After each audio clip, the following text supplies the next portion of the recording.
Roma pasal 11 ayat 36, demikian firman Tuhan.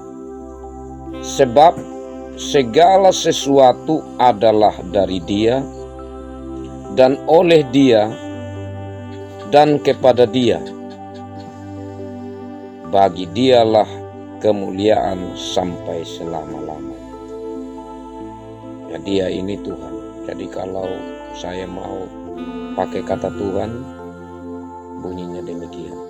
Sebab segala sesuatu adalah dari Tuhan, dan oleh Tuhan, dan kepada Tuhan. Bagi Tuhanlah kemuliaan sampai selama-lamanya. Demikian sabda Tuhan. Berbahagialah kita yang selalu rindu firman Tuhan dalam hidup kita dan memeliharanya dalam kehidupan sehari-hari. Shalom.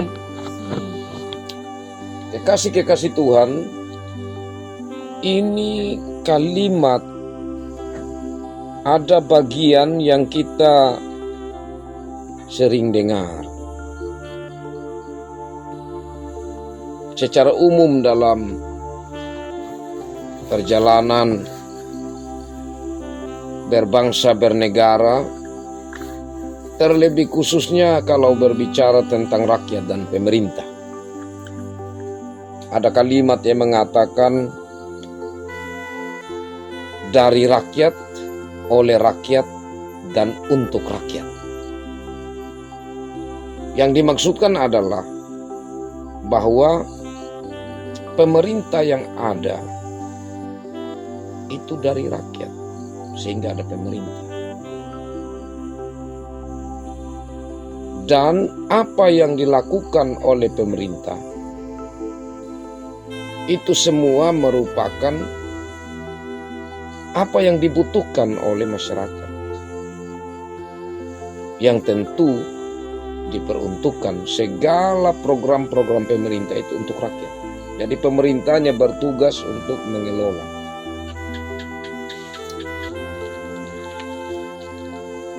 Jadi yang mau dikatakan adalah tuan yang sesungguhnya, pemimpin yang sesungguhnya yang ada di negara kita ini adalah rakyat. Dan kalau pemerintah itu ada yang dipilih oleh rakyat, itu untuk bagaimana mengelola apa yang dari rakyat atau yang dipercayakan rakyat untuk pada akhirnya untuk kebaikan bersama. Nah, ini berlaku untuk negara yang demokrasi. Maksudnya negara yang demokrasi itu yang memilih pemimpin itu rakyat.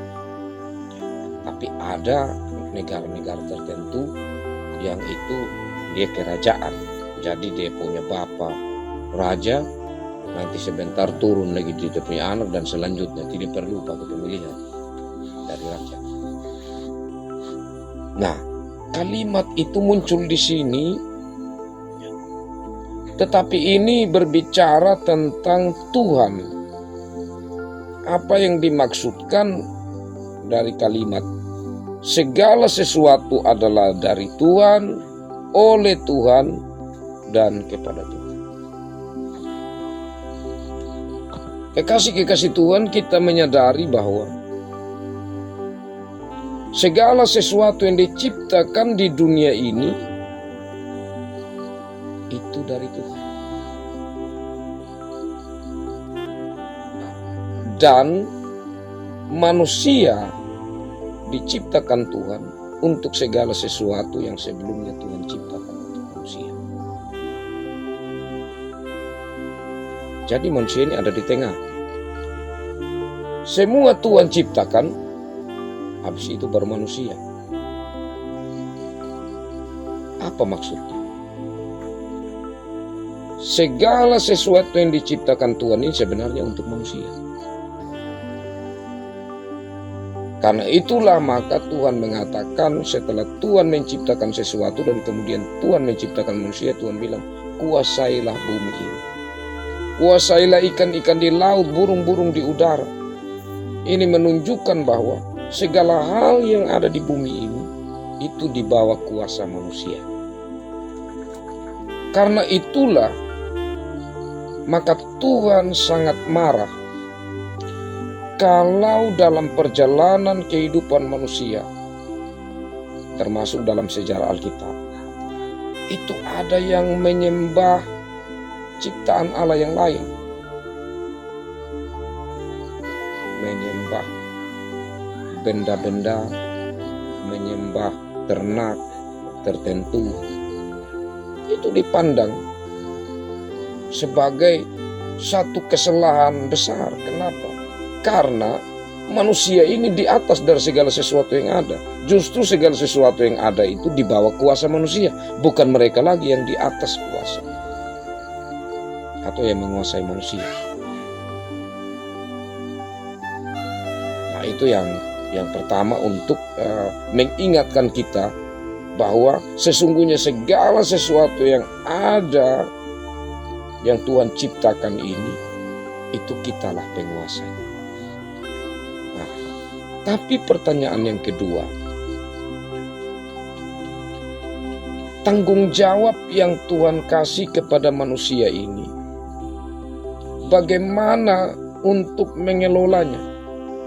Tentu mengelolanya sesuai dengan yang memberi.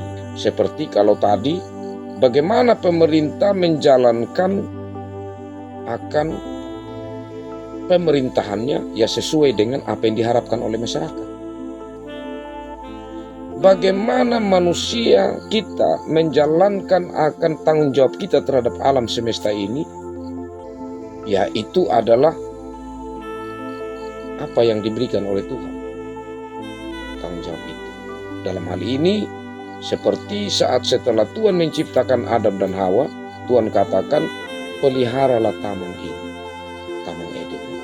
Itu artinya apa? Itu artinya supaya kita menjaga segala sesuatu yang Tuhan berikan bagi kita. Kita kelola, kita tata dengan baik. Itu untuk mendatangkan kebaikan bagi kita. Kalau begitu, maka apa yang Tuhan berikan dalam hidup kita, kita harus bertanggung jawab dengan sungguh-sungguh. Seperti kalau ada anak sawah, ya kita harus kerjakan. Karena apa? Karena itulah yang Tuhan berikan bagi kita untuk kita kelola. Dari sekian banyak yang ada di dunia ini, Tuhan berikan sebagian kecil, Tuhan percayakan kepada kita untuk bagaimana kita kelola itu. Ya, apalagi Rengo ini sudah berkeluarga, maka pikiran sudah semakin luas untuk melihat kehidupan keluarga. Ya, saya percaya bahwa Rengo ini orang pekerja keras. Jadi bagaimana kita bekerja, sebenarnya kita bertanggung jawab sama Tuhan. Yang Tuhan berikan apa dalam hidup kita, baik ternak kecil, apa yang kita dapat, kita upayakan itu dalam tanggung jawab pada Tuhan. Karena ada orang yang menyia-nyiakan tanggung jawab itu, bahkan yang justru melanggar dari apa yang Tuhan tidak percayakan kepada dia. Yang saya maksudnya yang Tuhan tidak percayakan itu, sebenarnya dia ini ya tidak punya ini, tidak punya itu, tetapi dia ambil orang lain punya. Nah, itu kan yang Tuhan tidak percayakan kepada dia, percayakan kepada orang, tapi dia rampas dengan cara yang salah. Ya, karena itu apa yang dilakukan saat ini, seperti ini kan kita bertanggung jawab terhadap alam, seperti sekarang kan kerja kelompok, kerja untuk ini saluran. Nah, itu benar. Karena kita menata supaya hidup ini dia menjadi lebih baik. Pekerjaan-pekerjaan seperti itu pekerjaan yang mulia. Banyak orang yang memandang kerja bikin kita ini macam apa, dipandang rendah, hanya dapat 1.000-2.000. Banyak orang yang menganggap bahwa pekerjaan-pekerjaan seperti itu membuang waktu dan menganggap bahwa gengsi dan lain sebagainya. Tidak perlu, karena kita mendapatkan kesempatan untuk bagaimana kita mengelola hidup ini. Dan kalau kita mengelola waktu kita dan apa yang ada dalam hidup kita yang Tuhan percayakan untuk kita lakukan, itu yang benar karena kita bertanggung jawab kepada Tuhan yang memberi hidup dan mempercayakan apa yang ada di sekitar kita. Nah, karena itulah maka kita sebenarnya adalah wakil Tuhan. Tuhan sudah menciptakan segala sesuatu yang ada di sekitar kita. Maka kita sebagai wakil Tuhan, bagaimana kita mengelola segala sesuatu. Dan apa yang kita kelola harus kita pertanggungjawabkan kepada Tuhan. Harus bertanggung. Seperti kalau kerja selokan ini kan pertanggungjawabkan kepada orang yang kasih kita kerja. Dia akan kontrol, dia akan lihat. Oh betul sudah ini. Oh ini sesuai dengan apa yang kita mau, dia seperti ini. Oh bagus. Itu kan bertanggung jawab. Entah kepada siapa yang memberi. Nah ini semua. Tapi memang ada saudara-saudara kita ya, yang saya lihat lalu-lalu beberapa itu mereka tidak kelola dengan baik. Yang sebenarnya itu memang dia harus campurannya, contohnya 1,5 ya, supaya ini semen kita dapat yang lain bikinlah 1,7 itu. Nah, itu kan sebenarnya kalau kita lihat memang kita pertanggungjawabkan kepada yang kas kerja ini akhirnya ini tidak kuat ini. Tapi pertama-tama bukan itu, kita pertanggungjawabkan kepada Tuhan apa yang kita kerjakan. Kalau kita kerjakan sesuai itu tentu kita juga selain kepada Tuhan kita bersyukur, kita juga yang pakai sawah itu. Ya, kita senang karena apa yang kita buat ini kuat sesuai dengan apa yang diharapkan bisa bertahan lama. Karena itu maka biarlah hidup kita betul-betul apa yang Tuhan percayakan kepada kita pertanggungjawabkan. Yang kedua dan ini terakhir, Tuhan percayakan dalam kehidupan Rengu ada Omi, ada Bapak Mama, ada saudara.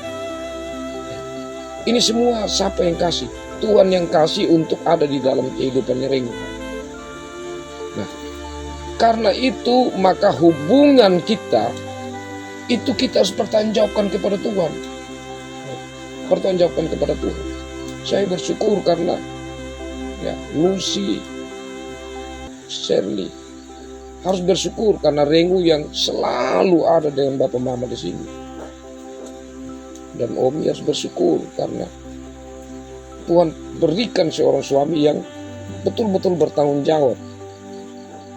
Betul-betul yang selama ini ada bersama-sama dengan orang tua yang selalu melihat keberadaan mereka, yang bekerja untuk bagaimana membantu orang tua untuk menjalani kehidupan bersama. Itu tidak gampang, tidak mudah, karena banyak anak-anak yang masih jadi beban bagi orang tua padahal umurnya sudah dewasa, bahkan sudah berumah tangga, justru menjadi beban yang paling besar bagi orang tua. Karena bermalas-malasan, karena ya merasakan masih ada orang tua. Tapi saya bersyukur sebagai gembala dan sebagai saudara, Mama Lucy juga lalu masih kuat, tetapi Rengu sudah menunjukkan kedewasaan sebagai orang muda yang bekerja. Jadi ini kita bertanggung jawab karena apa yang Tuhan berikan pada diri kita, pertama-tama kekuatan, tenaga, akal budi, ya, waktu kita pakai. Dan kemudian orang-orang di sekitar kita yang Tuhan berikan pada kita. Kita mau untuk ya berbagi kasih dan kita mau menata hidup bersama. Itu semua yang Tuhan mau. Karena semuanya dari Tuhan, oleh Tuhan. Dan kita harus kembalikan kepada Tuhan. Jadi saat kita macam ada kesempatan kita istirahat, sebelum tidur kita renungkan, Tuhan sepanjang hari ini baru ini yang saya dapat lakukan. Tuhan, saya mau untuk melakukan yang lebih lagi.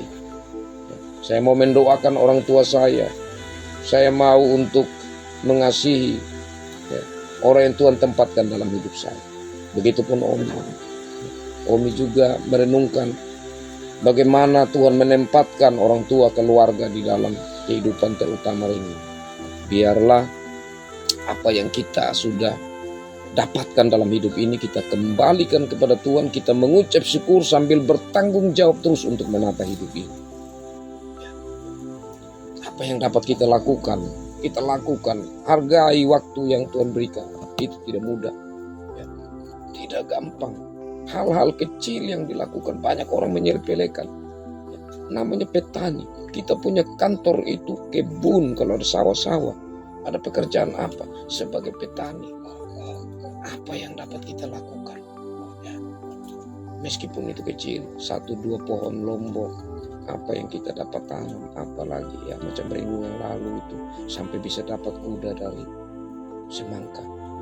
Itu hal-hal yang luar biasa, yang betul-betul kita mau untuk menggunakan waktu, pikiran, tenaga yang Tuhan anugerahkan. Dan itu juga akan menjadi teladan bagi orang lain. Daripada membuang waktu untuk hal-hal yang tidak penting, kumpul-kumpul minum dan apa itu, banyak yang sudah berkeluarga, tapi masih cara yang begitu itu buang waktu. Nanti kalau sudah kembali dalam rumah tangga bisa bertengkar dengan istri karena mabuk, karena stres dan lain sebagainya. Belum lagi karena terlalu minum akhirnya bangun lambat lagi. Apa yang kita programkan dia tidak jalan. Jadi tata hidup dengan baik itu penting, karena Tuhan sudah memberi kesempatan untuk kita menjalani hidup ini. Itu satu anugerah.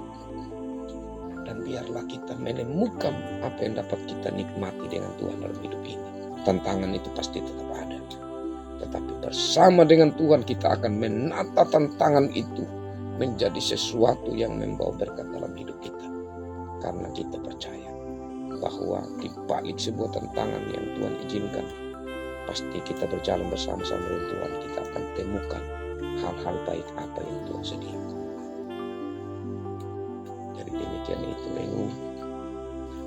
Saya percaya bahwa Lengu anak yang baik, yang menghargai anugerah yang Tuhan tempatkan. Kiranya Tuhan terus mengarahkan Lengu untuk menjalani kehidupan, apalagi sudah ada Omi.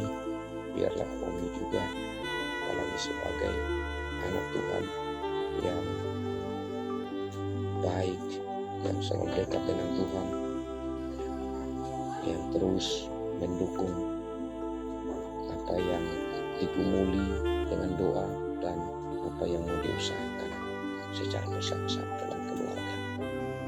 Tuhan memberkati firman-Nya dan memberkati kita semua. Amin.